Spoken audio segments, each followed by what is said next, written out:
Hello Aquarius, Sun, Moon Rising, and Venus Signs. Kamusta kayo? Sana po'y nasa mabuti kayong kalagayan.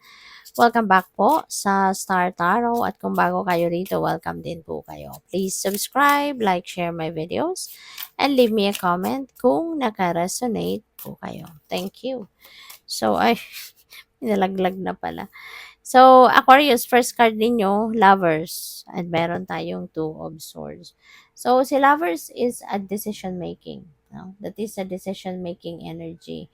And maaari no, na yung bagay na to na pagdedesisyonan ninyo is related to relationship. Kasi lovers ito, so that could be related sa relationship. Pero, maaaring hindi kayo ngayon hindi pa malinaw sa isip mo kung ano yung gagawin mong desisyon, hindi ka pa sigurado, no? Maaring nagdadalawang isip ka pa or maaring ayaw mo pang isipin talaga yung decision making na yan, ayaw mo muna pagfokusan pa, kaya meron kang two of swords. Si two of swords kasi indecision ito. Indecision. So, hindi ka pa handa or ayaw mo pang magdesisyon. Ayaw mo pang pansinin ang kung ano mang bagay nito. Or pwede rin kasi na gusto mo pang mag-isip, gusto mo pang magdiskarte, gusto mo pang mag-gather ng marami pang impormasyon na maaring makatulong sa iyo, no, na maging handa ka na sa pagdedesisyon. Pwedeng ganun din ang ganap dyan. No? So, what else? We have, at Nine of Swords. So, maaring this is a very difficult decision na kailangan mong harapin dito kaya nai-stress ka. You know? Maaring isip ka ng isip, pwedeng hindi ka na nakakatulog, kakaisip, 'di ba? Naguguluhan or nahihirapan na magdesisyon. Kaya dito kasi hindi ka pa talaga handang magdesisyon diyan, ayaw mo pa, 'di ba?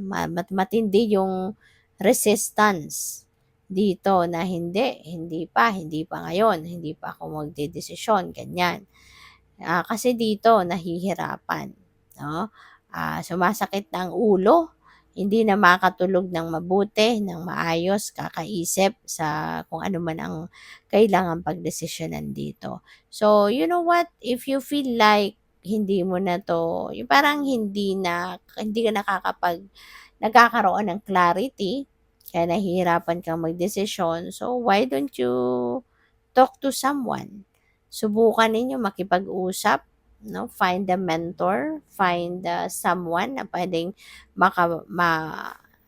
makatulong sa'yo. Alam mo kasi kahit hindi ka humingi ng advice sa kung kanino man, pero yung bang meron kang mapaglabasan lang ng bigat na nararamdaman mo, ng gulo sa isip mo, yung may mapagkwentuhan ka lang, nakakagaan din ng dibdib yun, nakakagaan din ng isip yun. 'Di ba? Kaya kung meron ka lang din naman mapagkakatiwalaan, may taong makakapakinig sa'yo na napagkakatiwalaan mo din, or pwede mong pagkatiwalaan ng kwento ng buhay mo, go for it. 'Di ba? Lumapit ka. Kasi para na ma-break yung chain of thought mo dito. Kasi kung ikaw lang yan, wala kang napagsasabihan, kung ano yung laman ng isip mo, paikot-ikot lang yan, yun at yun lang yun. 'Di ba?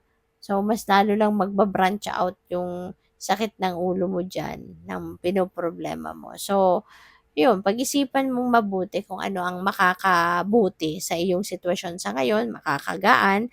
And of course, wag mong kakalimutan na yung dasal is also a very effective solution dyan sa ano mo, sa nararanasan mo sa ngayon. Okay? Kaya, yun, ask for guidance. No? Magdasal kayo, ask for guidance, ask for enlightenment, 'di ba? Ask for help. Alright?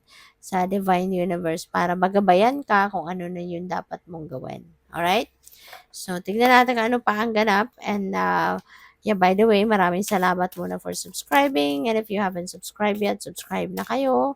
And also, maraming salamat din for not skipping the ads. Malaking bagay yan sa akin. And also, please click the join button sa baba ng video kung gusto ninyo na mag-join sa membership. Okay? Salamat po.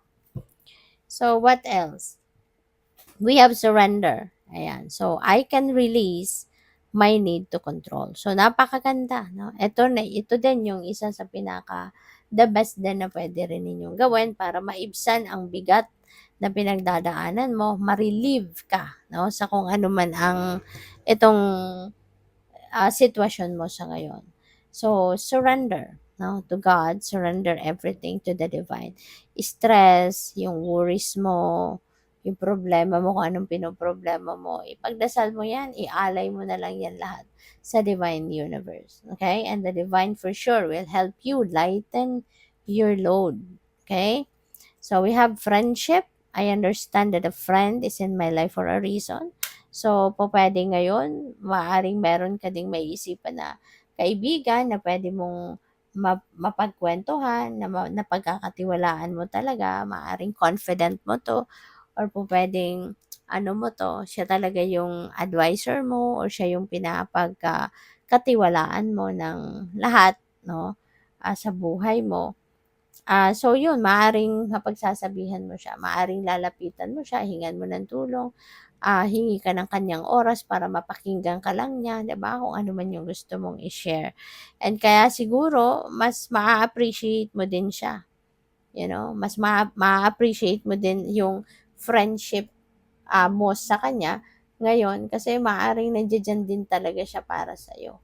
Dadamayan ka niya, handa siyang makinig sa iyo, handa siyang maging crying shoulder niya, mo, 'di ba? So kaya ma-appreciate mo yung friendship mo sa kanya sa ngayon.